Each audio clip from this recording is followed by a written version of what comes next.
Welcome to the Go Deeper podcast. Today we're going to talk all things health. And the one question my husband gets everywhere we go, whether it's church, the gym, the grocery store, you're more man crushed on than anybody I know. and what do they come up and ask you? Well, she's putting me on the spot now, so I feel like a little embarrassed almost. But no, it's all good. You should be honored that people are approaching you, admiring how you look, especially at near 41 years of age. Let's be real. Yeah, so Amber will be 43, I'll be 41, and I do get asked a lot. Probably because what I do, I was a national level competitor bodybuilder for years. I've been in the gym business since I was a young kid. You introduced yourself before you introduce yourself just by how you look, though. Sure. And that's why people come up to you and admire your body, admire your build. I know you're very uncomfortable right now because of how fidgety you are. So let's go deep. Like, what made you start taking care of yourself? Well, this is the Go Deeper podcast. Yeah, I'm making you go deeper right now. I'm making you dig deep. This is probably one that I wouldn't even want to do, just so everybody knows. But I'm totally okay. And at 40 years old, I am okay talking about these subjects because now the crazy part is what we're about to talk about was taboo 15 plus years ago to talk about. Okay, but as a child, how did you grow up? Overweight. I wasn't crazy overweight. You were just chubby. You were thick. Yeah. You're kind of built like how our kids are. Yeah, I was chubby. Our kids have a decent amount of muscle. Mm-hmm. They have chubby little bellies. Mm-hmm. They like to eat. Like you grew up in a restaurant business. You love food. Mm-hmm. Greek people just feed. Potatoes and steak Coca-Cola, every meal. Yeah, chocolate. Bread. Ton of bread. Yeah. And so I was just a product of my environment. I didn't know any better. And so I'm eating and I'm getting bigger. And but there's a lot of people like that. Yeah, they don't know any better. And it bothered me. It bothered you. And as I got older, I had to make weight for football, which bothered me. I was the only kid on the team. So like those are all triggers. Yeah. And then I had a brother who was like, he was never chubby. And he's taller and leaner and slimmer than you. Just total opposite build. Yeah. And, at that point, I just wanted to be skinny like the rest of the kids. Yeah. And it's hard growing up, I would say middle school, high school. You go through the ugly duckling phase. Yeah, everybody does. Everybody goes through the ugly duckling phase. And I think it affects people more than others. And people don't realize it affects them sometimes till they're in their 20s. Right. And have more self-awareness, maybe. So going into 15 years old, I had started working out since I was 12 very hard. My mom would drop me off a gym that I become a member in. They allowed me to work out as a young kid. And you went to the gym with your dad, though? Yeah, even before that. Yeah. But that was like, I wasn't serious because I didn't, But you walked into the environment and got comfortable My going to the dad gym. worked out every day. I think sometimes the biggest hurdle for most people is they're afraid to walk into the gym. Well, my dad had a good physique, naturally. Yeah. And so he's got nice shapely legs. So does my brother. Yeah. And so I was the kid that it's a gift and curse because I was the chunkier side, but then that can turn into muscle. Yeah. So I always gained muscle easily versus the skinny people couldn't. Mm-hmm. I had more of a trouble getting lean. Like I walk around 50 pounds smaller now than I used to.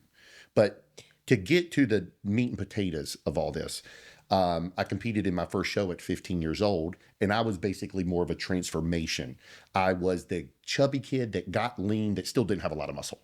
And I won the Teen Alamance twice. And at that point, I just kept pursuing the bodybuilding career. And people honestly bodybuilding was huge then. Yeah. At 17 years old, I graduated we grew up high watching school. Arnold, Sylvester Stallone, like that all was the our guys era. that were like looked at as like in the 80s. Everybody's heroes. Yeah. And at 17 years old, I graduated high school. I was like 5'10", I believe, 5'9", 5'10". I had lost a lot of weight. I was probably like 170 pounds. At 19, I was 6'2", 240, predominantly muscle. People didn't recognize What are you me. right now? 6'2", 235, 240, but a different leanness. Different. And that's where I think a lot of people fail is we all have natural biomechanics of our body. Mm-hmm. We're all either naturally like tall and slender, thicker and a little bit stockier, average, athletic. Mm-hmm. You cannot duplicate your God-given genetic makeup. Mm-hmm. You can. But through and you're going to talk on this, diet, exercise, getting your hormones balanced, checking your vitamin levels, Correct. you can be more optimum. Absolutely. And elevate yourself at a much higher level. You got to want to do it. You got to want to do it. And nobody's going to do it for you. And just so everybody knows this. It's a lifestyle. After 25 years old, every one of us is going down in testosterone unless you're a genetic marvel or freak. The man, the woman, all of us. And so make sure, I'm going to stress this multiple times, do one simple thing. Go get your blood work and a checkup once a year. I get mine much more often just because I want to make sure, because in order to optimize hormones, you need to be more, readily available and often get checked. But at the end of the day, the older you get. Yeah, the older you get. But if you're 30 listening to this. So the average person. Once a year. Okay. Once a year. Starting at what age? I would say, really probably after 25. Yeah. I know many men who have come up to me in their late 20s that were low testosterone. Naturally, never done drugs, don't drink. Everyone is different. And then you got the freaks like Ray, who is near 60, who's off the charts, the crazy physique, just naturally. So everybody's a little different with what they are, but men and women, I don't know if you've ever seen that chart of like 10 different women or 10 different men that all weigh the same weight, but they all look so different. It's the body composition. Even me as a woman, a lot of people don't guess my weight as what it is. All the women used to guess you at 115. Yeah. Back in the day. And I was like, Amber's at that time was like 140 to 150. And when I dieted her down for the first show she done, she was 123. And I was in a 00 at 123 We pounds. would have to chop a right leg off right now to probably get there. I have no desire to do that. It's not that I couldn't. My brain, my life, my motherhood, I have zero desire to do that. Yeah, that's okay. And that's okay. And I don't really. But I want to feel good. Yeah.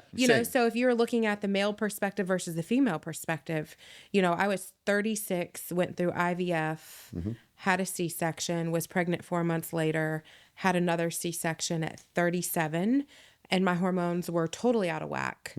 And if I didn't have a person in my life that told me like something's off and we can get you help, like I would still be feeling ick. Not that I looked okay, but I felt ick. And if you feel drained, tired, I was afraid to pick up the phone and call people. And in my business, I needed to pick up the phone and call people. And I think men can feel this very easy on too, right? I think Early more on. men More men have an ego in the way and don't want to face it. More men are scared to talk about this than anyone. But yet she'll tell you. Women will talk about how we feel or when our period is. That know me or most don't know me. Yeah. Come up and within 10 minutes are talking to me about these things that they wouldn't tell their family. And what do they say? What are the things they come up to you and say? What are they experiencing? Okay, so that they're afraid to say out loud. Okay. 9 times out of 10, and you've heard this, whether we're at church, randomly anywhere, it's usually a sexual dysfunction, and they're embarrassed. And that's probably why, if they don't know me, they're asking a guy like me. Not that I'm a doctor, but they. But you obviously, by the way you look, know what you're doing. They think I know what they're doing, what I'm doing, and I do. Yeah. But they're embarrassed. Yeah. And the number one thing I'll tell people, and we're going to dive that into another whole podcast, is if a man or a woman cannot perform sexually with their significant other, major problem. You're talking depression. You're talking to another whole things. And I think then it plays a mental game on them that they're thinking about it. Sexually, in every aspect of your life, it affects you. Yeah. It affects how your relationship is. But I'm saying that starts messing with the brain. A man. I don't think it messes with a woman as much. Okay. I think it messes with the man. Sure.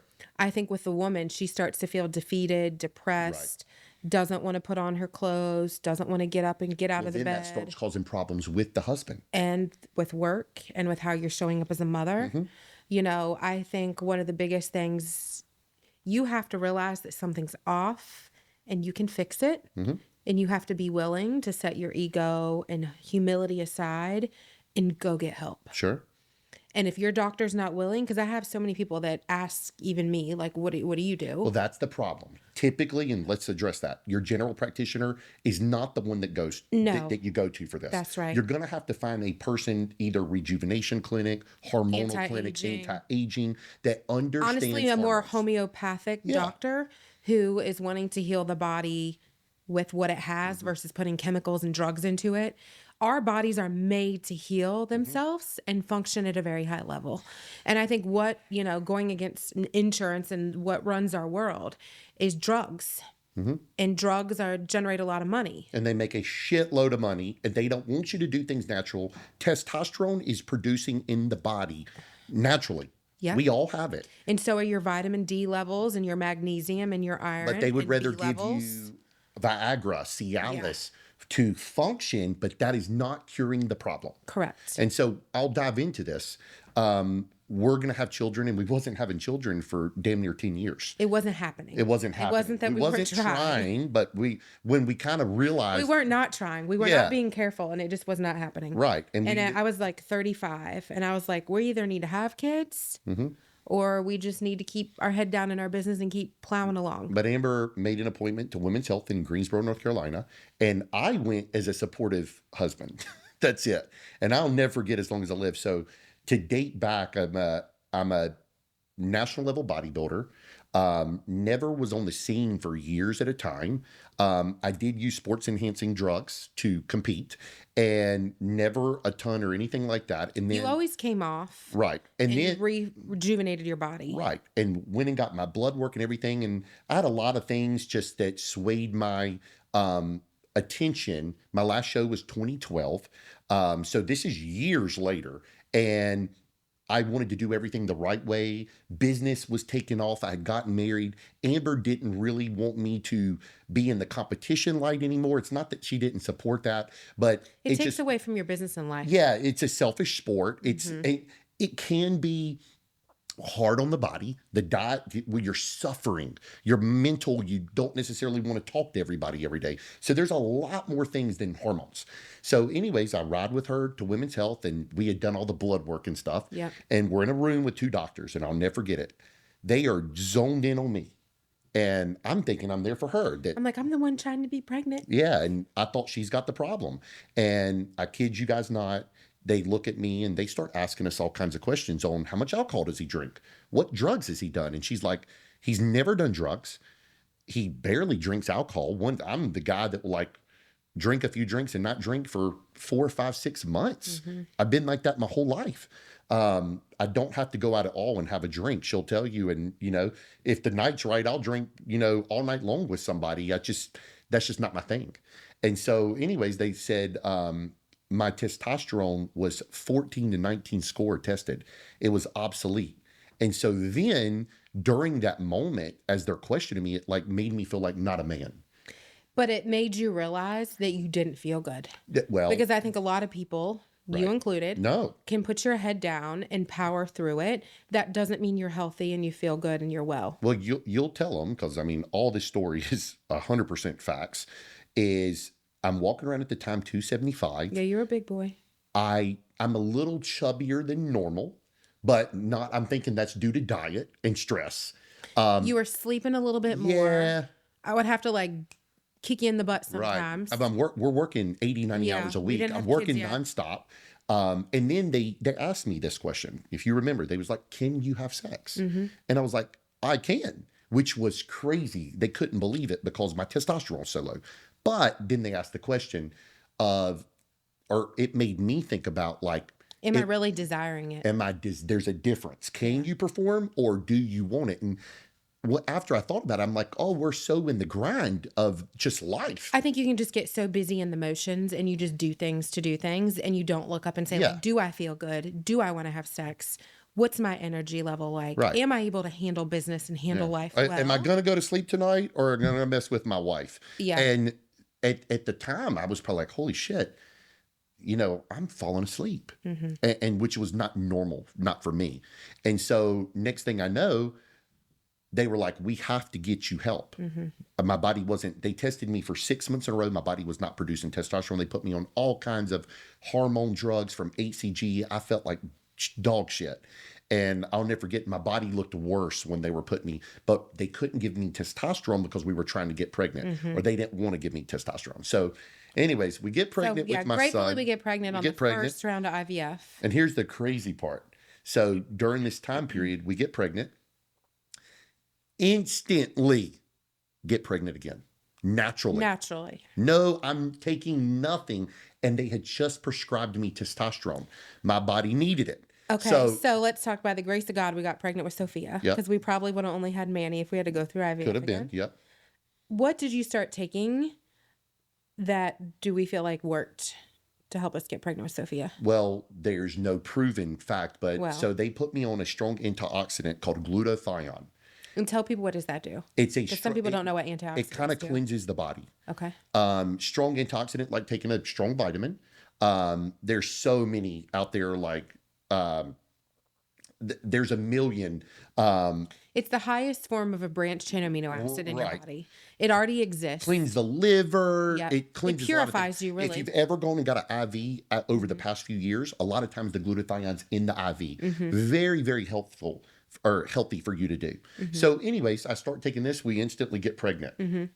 I'm dumbfounded. I still take it to this day just for health Let's purposes. rewind and talk to that moment. So I'm like sick 2 days in a row.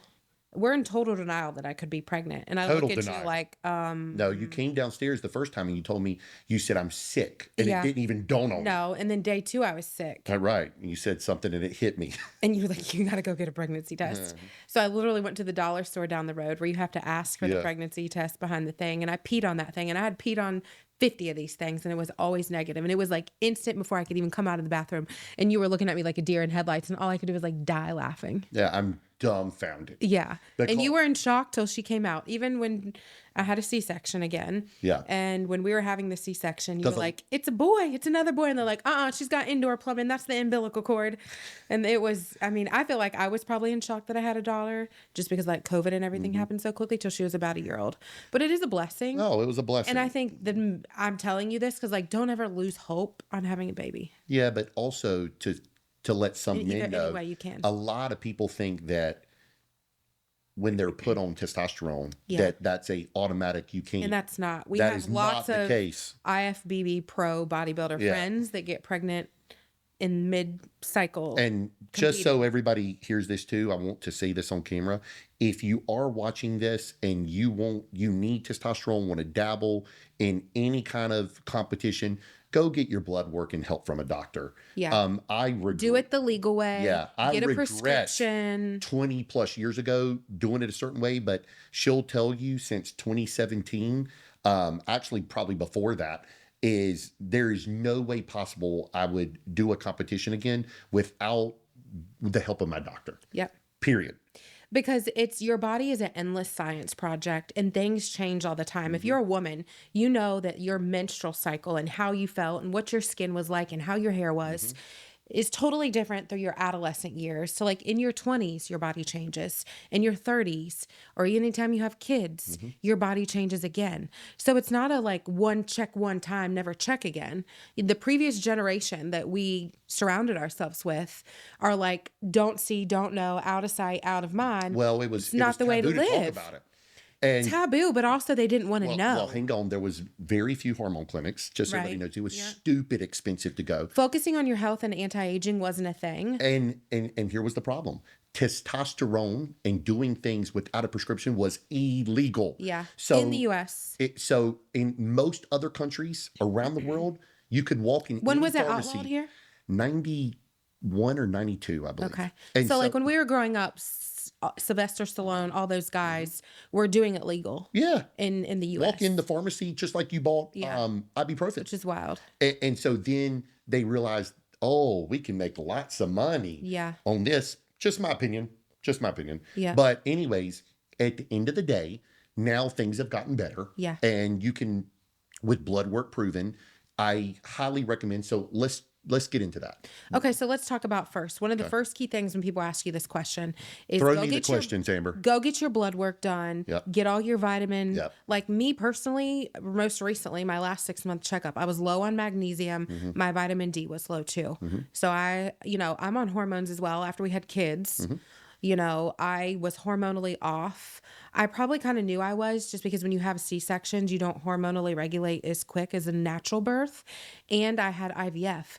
So I had And you're not supposed to have C-sections within 12 to 24 months of each other. And here I had mine We didn't that have no close. choice. So I didn't have a choice, right? We got naturally pregnant.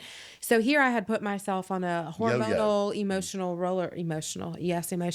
hormonal roller coaster, and my body wasn't regulating itself. And I went to you and said, like, I cannot pick up the phone and make phone calls. I feel like I want to hide. Like, I got to fix myself. So you encouraged and pushed me to go get all my blood levels checked. I was going to my gynecologist. Your gynecologist as a woman is only going to check the basic stuff. They're not checking every single vitamin level, your magnesium, your hormone, your estrogen, your progesterone.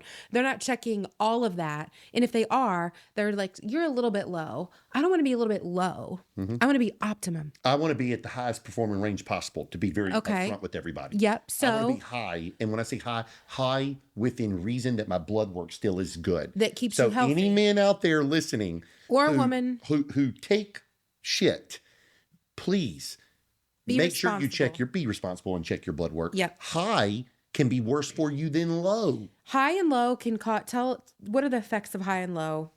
So low testosterone, for instance, is like bone density. There's all kinds of problems. Your joints will hurt all over. Too high, you'll see people with high blood pressure problems. You'll see people with heart issues. Yeah, when you're taking testosterone, depression, for instance, it thickens the blood. Yeah. So then most people are going to have to go do a blood dump and, go to Red Cross or something like that. These are things that sometimes a primary doctor don't even tell you. No. Or they're not proficient in it, honestly. A man's estrogen will go through the roof. And you'll be emotional. They didn't even tell you that, your nipples could be puffy and squirt milk. Well, guys, that's a major problem. I've seen so many men, they are feeling good on one end and they're embarrassed to take their shirt off because they look like they got titties. And that can make you not sexually function too. Oh. So you too high, like if your testosterone's high but your estrogen's too high or too low. Yep. You can't perform. And as a woman, you have to think I'm in perimenopause, fun fact. Our bodies are changing right now. So we have to do the exact same thing to ourselves. Right. You have to supplement one hormone to help counterbalance and bring another one up so you're level. And, it can change. It can change from what level of stress you're in, what do your cortisol levels look like, a magnitude of things.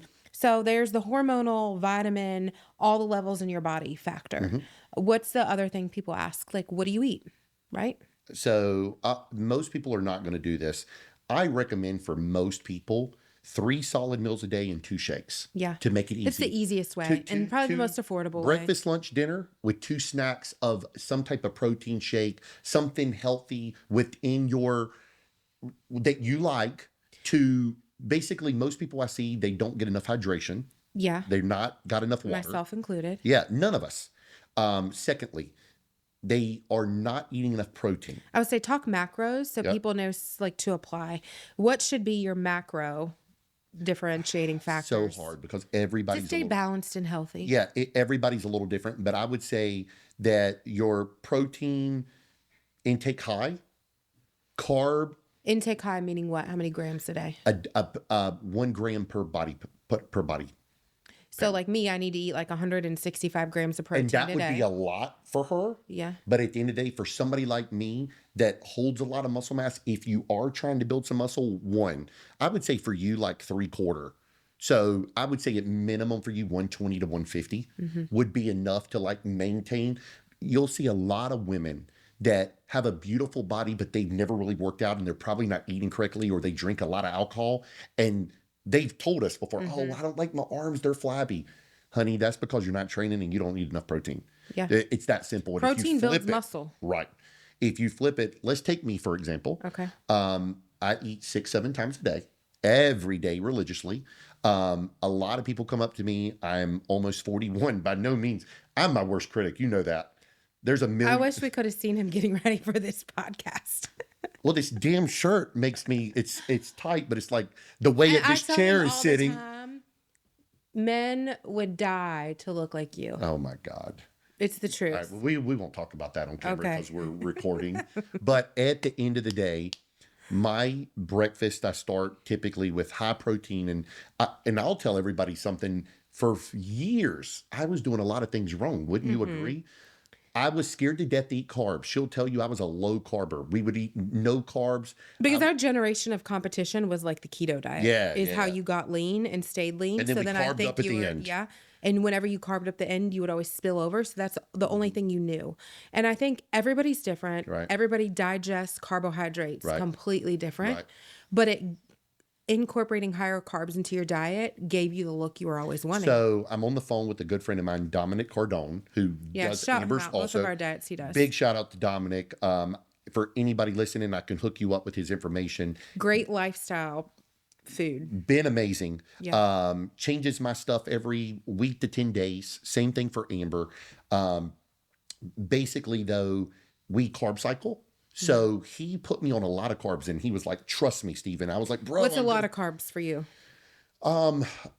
sometimes a cup and a half of like oatmeal, which when you're not eating carbs, like we're talking rice, oatmeal per meal. Yeah. This was a lot for me. You went from eating the None. amount of carbs you ate in a day to eating that per meal. Yeah.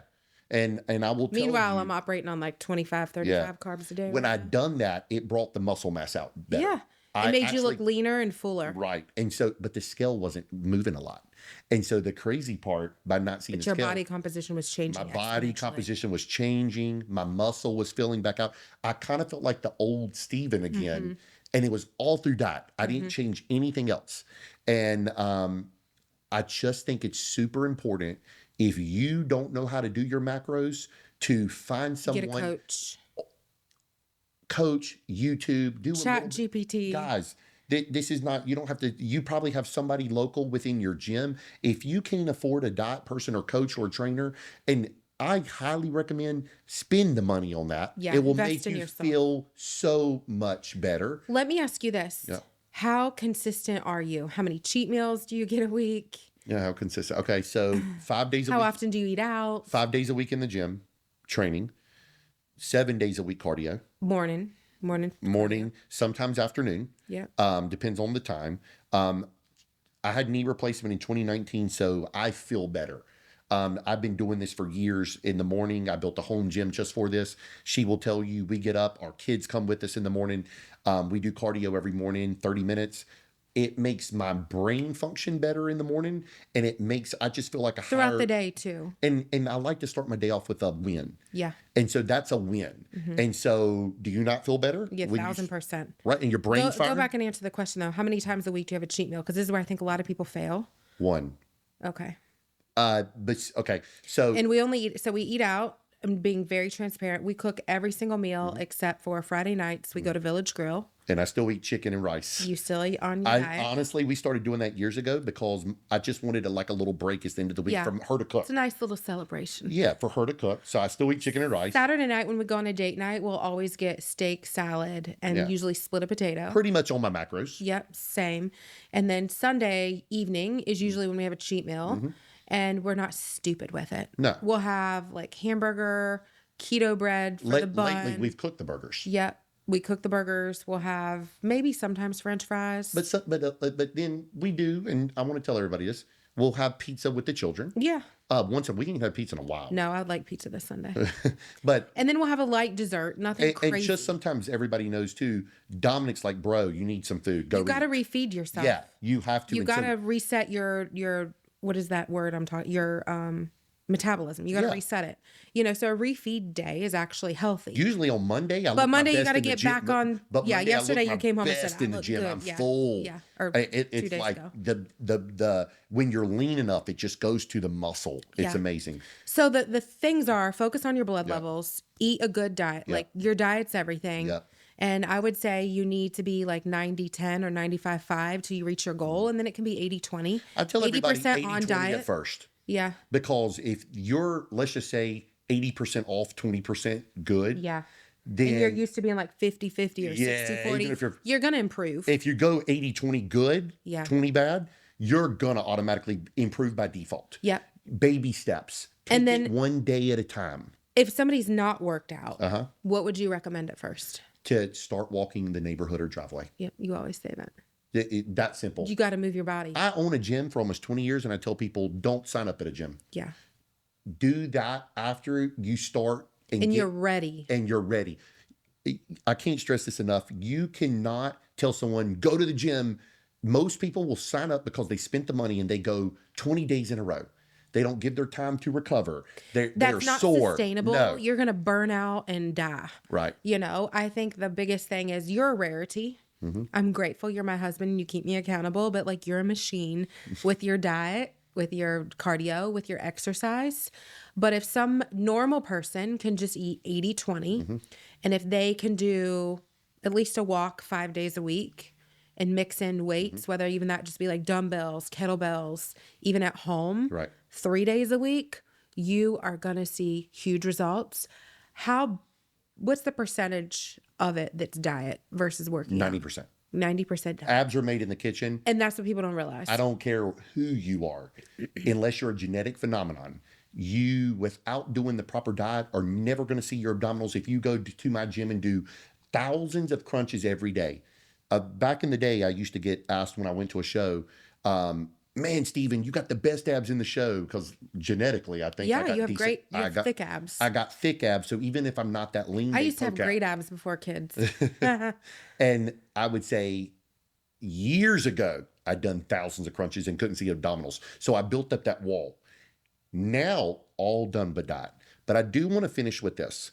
What are we taking that most people's going to want to hear before we finish this podcast? As far as, Like, what's our daily supplementation? right, we're on hormone replacement. Yep. Both of us are on hormone replacement. We take vitamins. We take vitamins. I take a lot of vitamins. I take magnesium and vitamin D right now because I was deficient in them my last 6-month checkup, which I know the vitamin D, I can tell when I'm D3. When it hits me, I like come back alive. Okay. And I think that's perimenopausal. Your D3 starts And tell everybody you didn't even know that. I didn't even know. I was fine my last 6 months. Right. And then this 6 months, my D3 and magnesium, I could tell my leg. Remember when I kept saying my legs were, that's a sign. If you're not sleeping well, if your legs are restless, and if you always feel tense, you're more than likely your magnesium's low. Well, we try to go get a vitamin infusion once a month. Once a month, we get a vitamin infusion. Just so everybody knows, if you get that, 90% of that is going to the body. When you take pills, the body can only less absorb absorption. So many. You piss and you know what? Out a lot of it. You get some, but the best way to do it. We're also huge on gut health, so we both do prebiotics and probiotics.